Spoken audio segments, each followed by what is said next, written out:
So it's been a while since I did a video. I figured I'd do one on my new sequencer. It's the Koma Komplex sequencer. This is made in Berlin by Koma, and I was lucky enough to find a new one just recently, a few days ago, but they are actually out of stock and not available. So I don't know how I managed to find one, but I did. The company are going to produce new ones when they can, but I think parts are difficult for the minute. So let's hope they do, because it's really a powerful sequencer. And I'll just show you some of the features today. Hopefully I'll be able to go into more detail in upcoming videos. So you have 4 sequencers. Each of them are identical. So you have 16 steps, and you have a separate CV sequencer for each sequencer with its own output. So you can record your control voltages into this sequencer here, and they will be output in sync with this sequencer. So in effect you have 2 rows of sequencing. You could, for example, record the sequence I have set up here into the CV recorder, and then have that running in sync with whatever you change these to control. Meaning you could control the pitch of a synthesizer with this setting, and from the CV recorder output you could control the filter cutoff. Up here you have the standard CV outs, 2 of them for this row. They're identical, but it does mean you can send it to, say, 2 oscillators without having to resort to splitters. The gate out, and here you have various other patch functions. This is what makes the sequencer very powerful for me. So the start of sequence output. This is a pulse that is sent every time the sequencer receives a start trigger. The end of sequence out is a function that sends a pulse at the end of each sequence. So when it reaches the last step of the sequence, at the end of that step it sends a trigger, meaning you could run all 4 sequences in a row to give you one 64-step sequencer. Or it can be used to trigger any other function. Here you have the clock in and the clock out. I'm connecting the clock outs together, so this becomes the master, and all of the other sequencers will synchronize to whatever speed I set on sequencer A. Then these are the functions for the CV sequencer. So this sets the speed of the CV sequencer. It's actually normaled to the internal clock of the sequencer, so it will run in sync, but you can control it from another clock. And here is the CV output for the CV recorder. An input for transpose, so by applying a voltage to this jack, the entire sequence will be transposed up. You have a start trigger, a stop trigger, and a skip step trigger. Then here you have the sequence start point, which can be controlled with a voltage, or you can control it down here, which I'll show you in a little bit. Then repeats, which gives ratcheting or simple repeats of each step. Then here, the sequence length, which can be voltage controlled, the gate length that can be voltage controlled, and the play mode that can be voltage controlled. Now the play mode is here, and you have forwards, backwards, alternative, and random. Then you have glide, voltage control of the speed of the glide, and division. On each sequencer you have the division function, so you can divide the speed of the sequencer by all of the functions here, or multiply it. So if this is running at 120 beats per minute, if you divide it by 2, 60, by 3, work it out for yourself, etc. So all of these features are voltage controlled or triggers, and that makes it amazing. I will show you the sequence I've set up. This sequence is controlling my Roland SH2, and this sequence is controlling the Fenix I. I'll start by just playing the Roland sequence.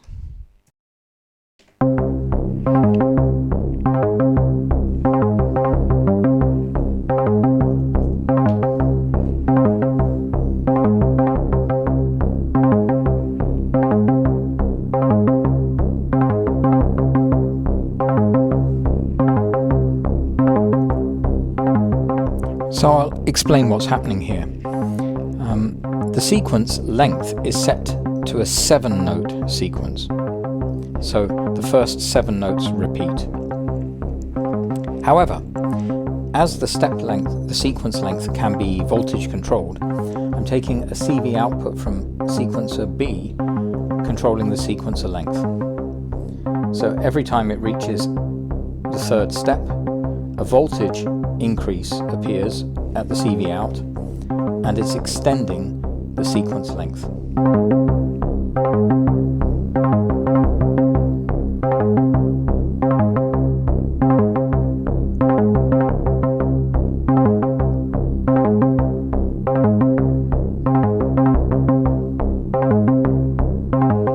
So that's a very interesting function. You can do this with many sequencers in effect, but this is such a nice way of doing it because everything is in front of me.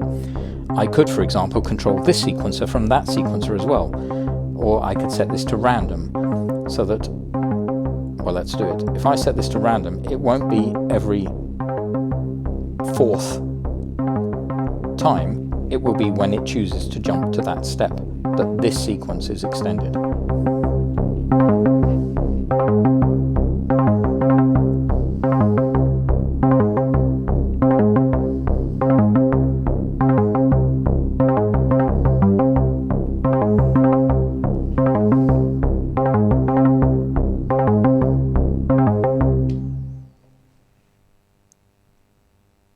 Now I'll bring in the Fenix sequence. This is being controlled by sequencer C.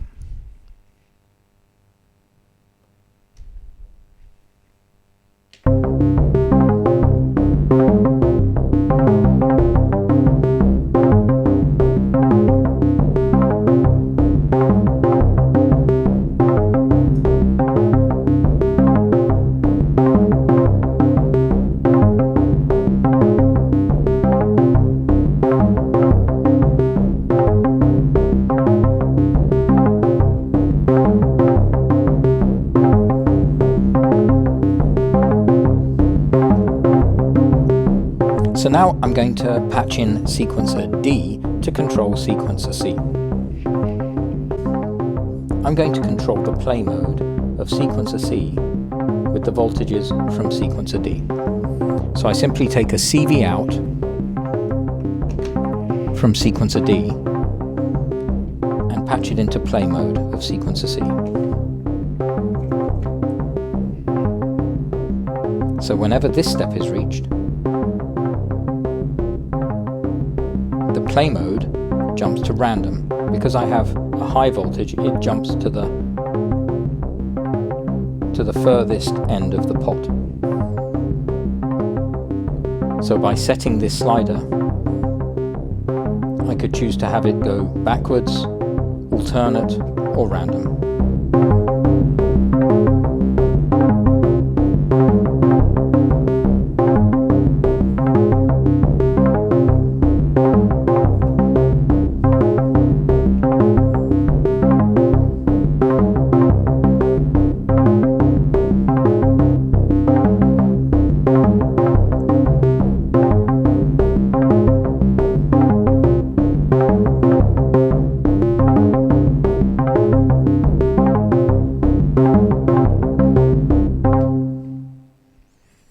So there you have it.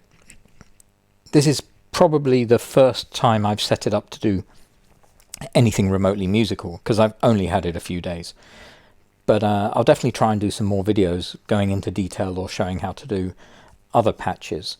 We haven't gone into various other features like the quantizer. You can choose the output range per sequencer. There's also an entire mode setting where you can choose how certain parameters react. One thing I would say is when I first got it, something had jumbled the software, so I had to reinstall the software. And there were a few pitfalls. So for example, I couldn't get the Midi out to work, and that was because the Midi settings were set to kind of random settings. I had to go into the mode function and choose the Midi function, which is one of these. As you press one, it activates or deactivates certain functions. Okay, thanks for watching.